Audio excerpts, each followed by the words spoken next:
ఇప్పుడే జీ5 app download చేయండి. చూడండి మీ ఫేవరెట్ టీవీ షోస్ ఎప్పుడైనా ఎక్కడైనా.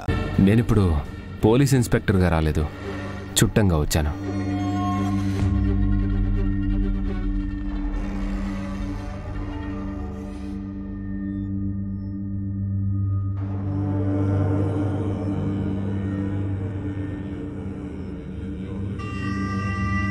ఏంటి శ్రీవల్లి, అందరూ అలా చూస్తున్నారు?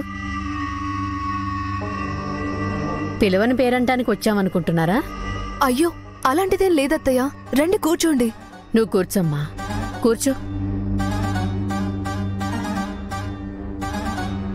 నేను మాత్రం అలాగే అనుకుంటున్నాను. శుభమా అని పెళ్లి ముహూర్తాలు పెడుతున్నప్పుడు చెప్పా పెట్టకుండా ఎందుకొస్తారో. ఏంటి అలా అంటావు? నా మేనకోడలు పెళ్లి ముహూర్తాలు చూస్తుంటే నేను రాకూడదా ఏంటి? అమ్మా, నువ్వు రావచ్చు, కానీ నేను రావడమే వాళ్ళకి ఇబ్బందిగా ఉన్నట్టుంది. కానీ పని కట్టుకొని మా అమ్మని తీసుకొచ్చానంటే దానికి కారణం ఏంటో తెలిస్తే మీరు హ్యాపీగా ఫీల్ అవుతారు. ఏంటో అది. పంతులు గారు అన్నట్టు రేపు చాలా మంచి ముహూర్తం ఉంది. అయితే నా విన్నపం ఏంటంటే, రేపు నాకు లలితకి పెళ్లి చెయ్యాలని మా అమ్మ నాన్న నిర్ణయించారు. శ్రీవల్లి షణ్ముఖంల పెళ్లికి ఎల్లుండి ముహూర్తం ఖరారు చేయండి.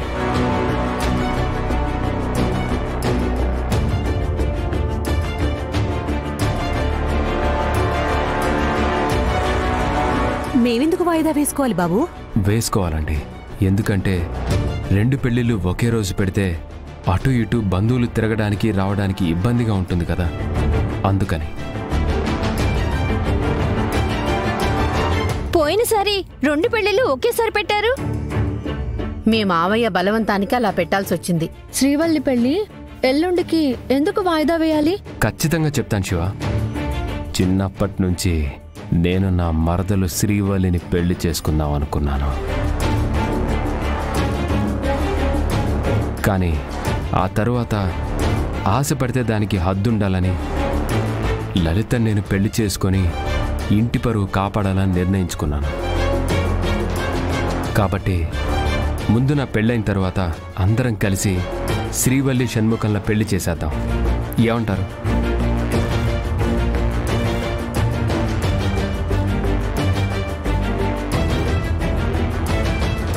అత్త, నా జీవితంలో ఏం జరిగినా సరే అది వాళ్లకే జరిగిందన్నట్టు నా చెల్లెళ్ళు భావిస్తారు. పెళ్ళి అంటే ఆడపిల్లకి కొత్త జీవితం మొదలవుతున్నట్టు. ఆ జీవితం కూడా నా నిర్ణయంతోనే ముందుకెళ్ళాలి అనుకోవడం అనవసరం. అందుకే మీరన్నట్టు ఈ పెళ్లిని ఒక్కరోజు వాయిదా వేయాలన్నా అది శ్రీవల్లి తీసుకునే నిర్ణయం మీదే ఆధారపడుంది. శ్రీవల్లి, నువ్వు చెప్పమ్మా.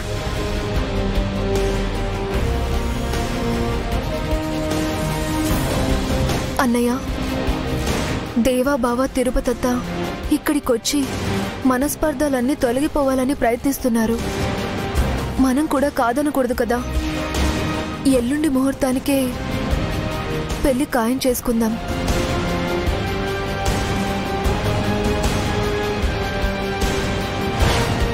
జీ5 యాప్ డౌన్లోడ్ చేసి అన్ని ఎపిసోడ్స్ పూర్తి ఉచితంగా చూడండి.